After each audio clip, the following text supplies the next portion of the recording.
Dramatic. Very dramatic. What's something that helps you relax? Both you all go. Yeah. Mellow music. Yeah. I was gonna say mindless TV. Mindless TV. Oh yeah, that's a good I one. don't relax. No. I mean, just walking. You know, just yeah. Let's talk about the aging athlete. Yeah. So this question got posed to us, which I thought was a great question. A member brought it up who watches, and they said, hey, could you talk about the aging athlete and maybe what things change and what things to consider and think about as you progress in your journey with aging and fitness? You know, what's unique to, well, I'm sure we can crack this open for the next 5-10 minutes, is, you know, we have a life class which you lead and have built and is devoted to the arena of the 50, 60, 70 plus year old and what they do, and you know, you kind of have a framework there of like what you're preserving. And then there's the folks in group who maybe are, I don't know, anywhere from 30, 40, 50 and 60, and the things we see and kind of hear and go like that. So maybe if you want to crack it open, Yeah. Nolan, and then we'll kind of just free flow from there. Yeah. So the two big things that I talk about, not only with life class, but also with like a good number of my one-on-one clients are like in that 50, 60, 70 realm, is things to consider like our overall volume. It was as we age. I mean, like I'm only 30, but like my training age is 10, 11 years into this. Like, so like you gotta consider like your training age and overall age. Like your body can't handle the same amount of stress as it did when you were younger. So it's considering volume. And we joke about the 10 o'clock. Maria and Duncan will be like, senior discount. That's really their way of saying like a little less volume is, you know, they would like to do a little less, and that's a good thing. You know, it's probably just as effective as, you know, if Abby does 150 wall balls, they do 149. Okay, 100. Like volume considerations, and also talk about this a lot with that aging group is what movements are important. You'll see a lot of things in CrossFit like snatching, ring muscle ups, handstand push-ups, handstand walking, like a lot of dynamic things. And it's what purpose does that serve? Like somebody who's we'll say 55, is it more important to feel strong, powerful pulling from the ground and develop capacity, or is it important to get upside down? Well, it's important to get upside down. I want to know why, but usually it's more like keeping things simpler, but also knowing like what is my true north? Is it, do I want to develop like these skills? I need to be doing these things. What things can I kind of put to the side that really I don't need to work on, do, and what things should I be striving for, working for, and heading towards? I think as we provide a space where you can work out, this is if you're not in a one-on-one, if you're in a group environment, always keeping your focus on yourself, your body, what you're feeling, things like that, where I think it'd be very easy to get caught up in some things around you, even if it's similar age or someone who like, we can lift similar. Like we had a member who they're in their 60s who shared that like they lift similarly with someone in their 30s, and it's like that's cool for like a lift, and it's cool that you can enjoy that experience, but that doesn't tie you together that like because you do this I should do that, and just like removing some of that stuff. Abby, you and I talked about this. Really identify your root, your why, like your purpose for training. And if you're doing it in a group environment, it's to further your goals, your health, your strength, all those arenas in an environment that is supportive, that you can do that. And it doesn't matter if Nolan's doing 300 pounds and I'm over here with, 100 pounds, and we can do this together. High five, support, and effort is what matters. Those are like some of the things that jump out to me, and I think it can be tricky for the aging athlete and the young athlete to really pay attention to body, listening to the body. If you feel something that's achy, it's like, hey, pull back, don't be afraid of a tweak. Like, my goodness, like that is going to be, we are going to experience tweaks and setbacks and twinges across the journey. That is almost a guarantee. Now the goal is to decrease that through proper training and being smart, but it happens, Yeah. Someone asked, again, 10 years in here, my goals, and this is just to relate, like my goals at 25 is different at 30. Oh my God, I'm not 35.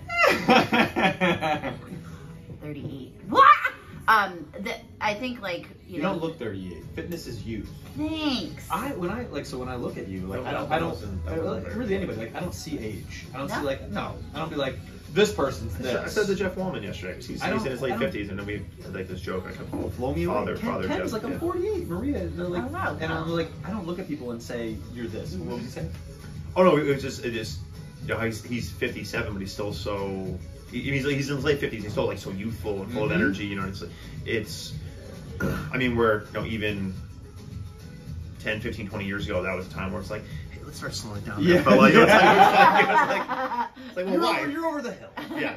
Well, exactly. It's like knowing what's important. Like there's things that I remember I used to just like bar muscle up, and now it's, you know, if it goes there, awesome. If it doesn't, then I remember those days you spent smacking your chest against the bar over. Thank you. But knowing your why and what you want is super, super important. And we pride ourselves in creating this space where if we did muscle ups and handstand walking and, you know, high reps of thrusters, it wouldn't be enjoyable to the 99% of the environment that we have and the members that we have. So priding ourselves in creating this workout and providing a stimulus, a target range, pacing, and then we actually were saying maybe we don't even use the word adjusting anymore. It's customizing or customization, because really we provide structure, we provide like layout, and then it's what you take of it. So whether 14, 30, you know, up to 70 years old, it's what you're looking out of what you're looking for of getting out of the workout. Yeah. What's something you accomplished this month? Vacation. Is that an accomplishment? Kind of. Well, of course, it's all in how you empower it. You took time away to recharge the batteries, you know? Even a glorious member was like, I know Abby needs that. Aw, that's nice. Yeah. What'd you accomplish? Yeah, I would say vacation. Yeah, I went to Seattle and didn't get jumped in a football stadium wearing an orange jersey, so that's an accomplishment. I would say we talked about this maybe one of these a long time ago, Abby, about being more present. And there was this aspect of when I would just work, and when I wasn't here, I would work at home, and I would just get in this tornado of this time where I would slowly start to pick and choose those times better. So when I wasn't doing that, I could be present, and a lot of the time spent with my dog and just like being present in the moment, whether that's like going to the park or just like a walk or something, and just like be here now. Don't be thinking about the programming tomorrow or the coaching thing or this thing you got to do or whatever. Just like focus on being present. So one more for the road. Yeah, calendar. On your calendar. What do we got? Nothing feels good, and I'm gaining weight. Oh, nothing was good at gaining weight. Okay. So the question is, nothing feels good. I would imagine this is the body, and I'm gaining weight. First thoughts that jump out, Abby, in 2 sentences or less. Not tracking food and putting too much in. No one? In 2 sentences or less. Manage your outside factors. We believe it has everything to do with inside the gym, and a lot of time it's what are you eating, how are you sleeping, what's your stress outside of the walls, and what's your activity level outside the gym. That was what? I said that was like 5 times. Well, there's like little commas. Oh, okay. I would say, what do you need to change to feel good? Yeah. And 2, I would say, how can you feel good right now? Yeah, that's where my brain was going, is how can you feel good right now? And to put my period there and kind of just shift is like, I think we all talk about this all the time. It's so easy to feel bad, to live in the past. Joe Dispenza, to get stuck in this pattern and this is the way it's always going to be and this is who I am and whatever. And we create these disempowering narratives where if nothing feels good and I'm gaining some weight and I'm not feeling good.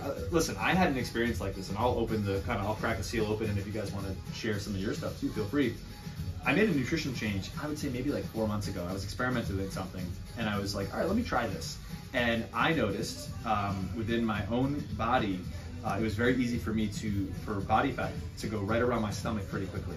And I had been lean for so much of my life that when I saw this happen, I was immediately, I went through this emotional like turmoil of like, oh my God, like it didn't feel good. I was like, and the things that I did to get back to a place where I felt good was I said, okay, what do I need to change? What am I doing that's not working? What can I immediately change, and what do I need to track to make that to happen? Okay, I need to make some shuffles in my nutrition, and obviously my calibrations are off, and I need to make some tweaks. And I would say within a week and a half, my body responded very quickly to my changes. Now, is that everybody? No, but it was asking the right questions, being honest with myself, see it as it is. Don't make it worse than it is, like see it as it is, then create the plan and say, okay, these are the steps I'm gonna take towards. And I was very like, pleased that it was a short turnaround time, but that was just something that through my own personal experience that I think can relate to this question, you know? I was listening to a podcast on the way down to Delaware, and it said, like humans are habit driven. Like we are habit driven in that it could be a mindless habit, or it could be a habit that we are disciplined and very diligent on. So if it's like a habit of every single night I go home at 5 o'clock and I pour myself a glass of wine, and then one glass of wine turns to 2 glasses of wine. I'm not saying this is me, I'm saying this is like a habit. And like this is the example that they were saying, that is their habit. So now on the way, then it starts to say like on the way home, you're gonna think about that glass of wine at 5 o'clock, and then you're gonna go there and you're gonna pour it. And then it's, I'm gonna leave work, I'm thinking about the glass of wine, and then it even gets up to the car. So it's how do you break the habit? And when talking to the person on the podcast, they were like, I just can't. It's what I do. And we just talked about vocabulary. It's like you can or you won't. So things like that, like I can't, living in their pain, you know, I'm always going to be this, I'm always going to be this weight, I'm never going to lose weight.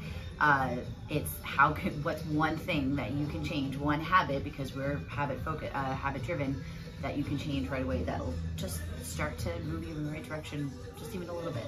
That's maybe the biggest and best takeaway. I'm so glad you said that and you harped on it. Language is the vehicle for the experience, and the experience is what you feel, and then what you feel is what you live, right? And I think that's just like the root of it is, I'm bored.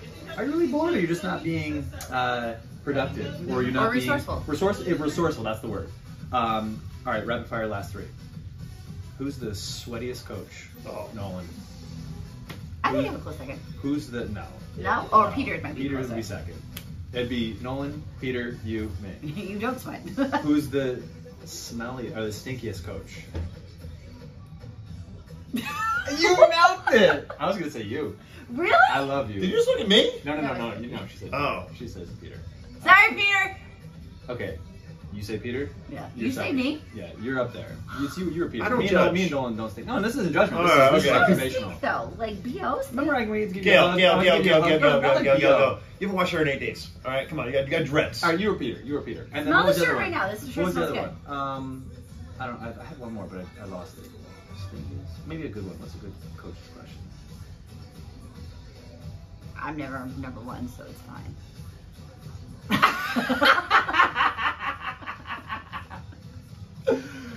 Yeah? I was just gonna say, like, who's the tannest? Just so you. I could get one. You. That's not a good one. One more time. One more. Sun in Seattle. All right. Say.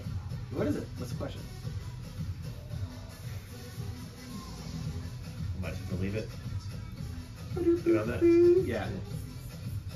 You are the most tan. You are the most tan. No, that one's silly. Okay, who's the most emotional coach? Nolan. Yeah, right. 4. I'm 4.